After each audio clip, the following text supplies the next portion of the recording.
Indo British advanced pain clinic నొప్పి మాయం surgery దూరం ఫర్ అపాయింట్మెంట్స్ 9155515563. హాయ్ హలో నమస్తే welcome back to iDream media. ఈరోజు మనతో ఉన్నారు మన ఫేవరెట్ రమేష్ పసుపులేటి గారు. ముఖ్యంగా మ్యూచువల్ ఫండ్స్లో స్టాక్స్ అనేవి, ముఖ్యంగా యాక్టివ్లీ మేనేజ్డ్ మ్యూచువల్ ఫండ్స్లో స్టాక్స్ అనేవి ఏ విధంగా సెలెక్ట్ చేస్తారని తెలుసుకుందాం. Hi sir. హాయ్ అండి. సార్, ఇప్పుడు ఈ మ్యూచువల్ ఫండ్స్ అనే దాంట్లో స్టాక్స్ అనేవి సెలెక్ట్ చేస్తూ ఉంటారు స్పెసిఫిక్గా, అందులో ఈ యాక్టివ్గా మేనేజ్ చేస్తుంటారు ఈ ఫండ్స్ అన్నింటినీ కూడా. సో ఆ స్టాక్స్ని ఎంత స్పెసిఫిక్గా, ఎటువంటి పాలసీస్ ఆధారంగా, ఎటువంటి రూల్స్ ఆధారంగా సెలెక్ట్ చేసుకుంటారంట? డెఫినెట్గా వాళ్ళకి నార్మల్గా ఫండ్ మేనేజర్ ఉంటారు. మనకు తెలిసినట్టు యాక్టివ్ ఫండ్స్కి ఫండ్ మేనేజర్ ఉంటారు.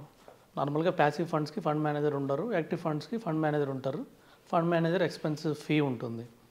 సో ఈ ఫండ్ మేనేజర్ ఎక్స్పెన్స్ ఫీ ఎందుకు తీసుకుంటారంటే, అందులో ఆయన ఎక్స్పెన్సెస్ అంటే ఆయన ఇన్కమ్ కానివ్వండి, లేకపోతే ఆయనకు టీం ఉంటుంది.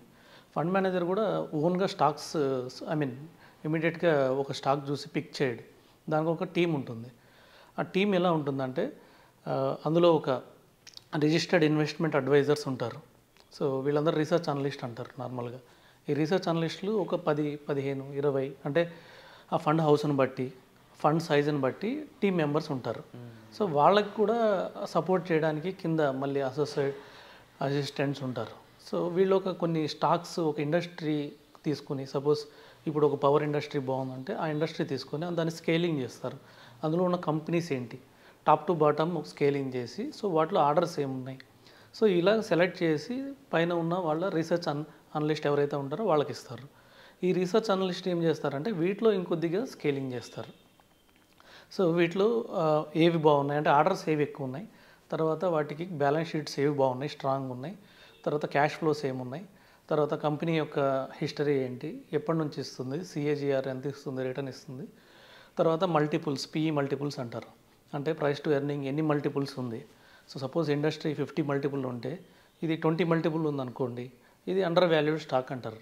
సో ఇలాంటివి అయితే కొద్దిగా 2 టైప్స్ ఆఫ్ స్ట్రాటజీస్ ఉంటాయి. ఒకటి వచ్చేసి వాల్యూ స్ట్రాటజీ. సో ఆ ఫండ్ కానీ వాల్యూ ఫండ్ అనుకోండి, ఇలాంటి స్టాక్స్ పిక్ చేస్తారు. అంటే లో వాల్యూ, పిఈ తక్కువ ఉన్న వాల్యూస్ ప్లస్ ఆర్డర్స్ ఎక్కువ ఉన్నవి, సో మంచి స్ట్రాంగ్ ఫండమెంటల్ స్ట్రాంగ్ ఉన్న కంపెనీ చూసి సెలెక్ట్ చేస్తారు. లేదు గ్రోత్ స్ట్రాటజీ అనుకోండి, కొన్ని ఫండ్స్ ఉన్నాయి లైక్ మొమెంటమ్ ఫండ్స్, ఇవన్నీ గ్రోత్ స్ట్రాటజీలో ఉంటాయి.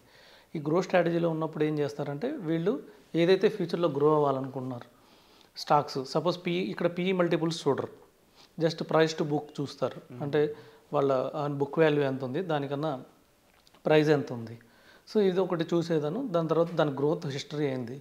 అంటే ఇప్పుడు మనం చూస్తున్నాం ఈకామ్ స్టాక్స్ చూస్తున్నాం, లైక్ జొమాటో కానివ్వండి, పేటిఎం కానివ్వండి, లేకపోతే ఇలాంటివి, వీటికి పిఈ చాలా ఎక్కువ ఉంది, పిఈ మల్టిపుల్స్ చాలా ఎక్కువ ఉంది. కానీ వీటికి గ్రోత్ అంటే గోయింగ్ ఫార్వర్డ్ ఇవి వచ్చి మోనోపోలీస్, అంటే ఉన్న ఇండస్ట్రీలో ఇవే లీడర్స్ ఉన్నాయి. సో మన ఇండియా కూడా ఫాస్ట్గా ఏమవుతుందంటే ఆఫ్లైన్ నుంచి ఆన్లైన్ కన్వర్ట్ అవుతుంది. సో మనం కూడా ఇప్పుడు రీటైల్ షాప్కి వెళ్ళి ఏం కొనట్లేదు. సో మనం ఏం చేస్తున్నాం, జెప్టోలోను, లేకపోతే జొమాటోలోను, స్విగ్గీలోను, బ్లింకిట్లోను ఆర్డర్ పెట్టేస్తున్నాం. సో మనం కూడా అటువైపు కొద్దిగా టర్న్ అవుతున్నాం కాబట్టి, సో అలాంటి వాటిలో గ్రోత్ స్టాక్స్ ఏమున్నాయి, సో ఇలాంటి గ్రోత్ స్టాక్స్ పిక్ చేసేదాన్ని ఫండ్ మేనేజర్స్కి ఇస్తారు. ఫండ్ మేనేజర్ కూడా ఓన్ డిసిషన్ తీసుకోరు. ఇది ఎలా ఉంటుందంటే, మామూలుగా మనకు తెలిసినట్టే బడ్జెట్ ఉంటుంది, మన యూనియన్ బడ్జెట్కి ఎలా అయితే, లేకపోతే జిఎస్టీ కౌన్సిల్కి ఎలా అయితే మెంబర్స్ ఉంటారు. సో ఆర్బీఐ పాలసీ వీటన్నిటికి మెంబర్స్ ఉంటారు, 6 మెంబర్స్ ఉంటారు. సో వాటిలో మెజారిటీ మెంబర్ డిసిషన్ ఉంటుంది. అలాగే ఫండ్ మేనేజర్స్ కూడా ఒక టీం ఉంటుంది. సో ఈ ఫండ్ మేనేజర్స్ అందరూ కూర్చున్నప్పుడు సో స్టాక్స్ గురించి వాళ్ళు డిస్కస్ చేస్తారు. సో వాళ్ళకి బాగా స్ట్రాంగ్ కన్విక్షన్ రావాలి. ఎందుకంటే మనము స్టాక్స్ కొన్ని పిక్ చేస్తాం. నార్మల్గా మనం స్టాక్స్ పిక్ చేసేటప్పుడు మనం వాటి గురించి ఎక్కువ రీసెర్చ్ చేయము. సో దానివల్ల ఏమవుతామంటే ఎక్కువ లాస్ అయిపోతాం. సో మెజారిటీ సపోజ్ మన ఓన్ కేసెస్లో 10కి డెఫినెట్గా 6 to 7 లాసెస్ ఉంటాయి. సో మనకు ప్రాఫిట్లో ఉండేది ఏంటంటే ఆల్మోస్ట్ 3-4. సో యావరేజ్ చూసుకుంటే మనం లాస్లోనే ఎండ్ అవుతాం. కానీ అది వాళ్ళ మనీ కాదు, మన మనీ కాబట్టి మనం ఏమన్నా చేసుకోవచ్చు. సో లాస్ అయినా కూడా అది మన ఓన్ డిసిషన్ ఉంటుంది. కానీ they are answerable to public. So వాళ్ళు పబ్లిక్ మనీ పిక్ చేశారు. సో దానికోసం అనేసి వాళ్ళు ఒక ఫండ్ మేనేజర్స్ టీము ఎంత స్క్రీనింగ్ అవుతుందో చూడండి. కింద అసిస్టెంట్ నుంచి పైన ఫండ్ మేనేజర్స్ టీం అంతా కూర్చొని ఒక స్టాక్ పిక్ చేయడానికి, సో అందులో కూడా మెజారిటీ డిసిషన్ తీసుకోవాలి, ఓకే ఈ స్టాక్ తీసుకుందామని. సో ఇంత స్ట్రాంగ్గా సో ఆ సెక్టార్లో, ఆ ఇండస్ట్రీలో సో లీడర్స్ని తీసుకొని సెలెక్ట్ చేస్తారు. ఎందుకంటే వాళ్ళ యావరేజ్ హోల్డింగ్ పీరియడ్ 3 months ఉంటుంది. మన యావరేజ్ హోల్డింగ్ చూస్తే 1 వీక్ 10 డేస్ ఉంటుంది ఒక స్టాక్. కొన్ని స్టాక్స్ 1 year 2 years పెడతాం, కొన్ని స్టాక్స్ 1 day కొని ఆ రోజే అమ్మేస్తాం కొద్ది ప్రాఫిట్ రాగానే, లేదంటే కొద్ది లాస్ రాగానే. కానీ ఒక ఫండ్ మేనేజర్ ఒక స్టాక్ కొన్నాడు అంటే 3 months మినిమం వ్యూతో కొంటాడు. కొన్ని కంపెనీస్ ఉన్నాయి బై టైట్ సిట్ రైట్ అంటారు.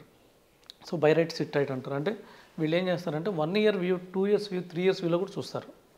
కానీ ఈ లోపల ఏమన్నా మళ్ళీ ప్రాఫిట్స్ వస్తే బుక్ చేస్తారు, లేదంటే లాసెస్ వస్తే లాసెస్ కూడా బుక్ చేస్తారు వాల్యూ లేదనుకుంటే, లేదంటే న్యూస్ ఓరియంటెడ్ ఉంటుంది. ఈ ఈ ఇండస్ట్రీ ఇప్పుడు పెర్ఫామ్ చేయలేదంటే మళ్ళీ అందులోంచి బయటకు వచ్చి మళ్ళీ వాల్యూ ఉన్న ఇండస్ట్రీకి వెళ్తారు. సో కానీ ఒక స్టాక్ పిక్ చేసేటప్పుడు మాత్రం ఇంత స్క్రీనింగ్ జరుగుతుంది. ఆల్మోస్ట్ 3 months స్క్రీనింగ్ జరుగుతుంది ఒక్కొక్క స్టాక్కి. సో ఫైనల్లీ అంటే ఒక ఫండ్ మేనేజర్కి ఎన్ని స్టాక్స్ కావాలంటే ఒక 100 స్టాక్స్ కావాలి.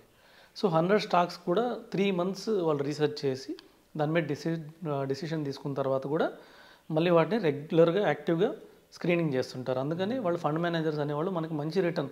సో ఇంత వాలటాలిటీ ఉన్న మార్కెట్, ఇంత లాసెస్ వస్తున్న మార్కెట్లో కూడా మ్యూచువల్ ఫండ్స్ రిటర్న్ ఇస్తున్నాయంటే సో ఇంత రీసెర్చ్ ఉంది కాబట్టి. Wonderful sir. అండ్ డెఫినెట్లీ ఇంత ప్రొసెసర్ ఉంటుందని కూడా ఎంతోమంది ఆలోచించారు. బట్ ఎందుకు ఇంత మ్యూచువల్ ఫండ్స్లో ఇంత బెనిఫిషియల్ ఉంటుంది, ఎందుకు ఇంత ప్రాఫిట్స్ వస్తున్నాయి and to be frank more than 12% కన్నా ఎక్కువ వచ్చిన ఫండ్స్ హిస్టారికల్గా చాలా ఉన్నాయి. 1 yearలో అయితే 60% రీచ్ అయిన ఫండ్స్ కూడా ఉన్నాయి. బహుశా ఇటువంటి ప్రొసెసర్ ఎంత పర్ఫెక్ట్గా ఉండడమే దీనికి రీజన్ అని చెప్పండొచ్చు బహుశా. And at the same time right funds select చేసుకోవడం చాలా ఇంపార్టెంట్. దానికి సంబంధించి amphi certified mutual fund distributor అయిన రమేష్ పసుపులేటి గారు మీకు పర్సనల్ అపాయింట్మెంట్స్ ద్వారా వీటికి సంబంధించిన ఇన్ఫర్మేషన్ ప్రొవైడ్ చేస్తున్నారు. సో మీరు రైట్ ఫండ్ తెలుసుకోవాలి, మీ గోల్స్కి తగ్గ ఫండ్స్ని సెలెక్ట్ చేసుకోవాలనుకున్నట్లయితే డిస్ప్లే అవుతున్న నెంబర్ కాల్ చేసి మీరు పర్సనల్ అపాయింట్మెంట్ అనేది బుక్ చేసుకోవచ్చు. So thank you so much sir. Welcome అండి.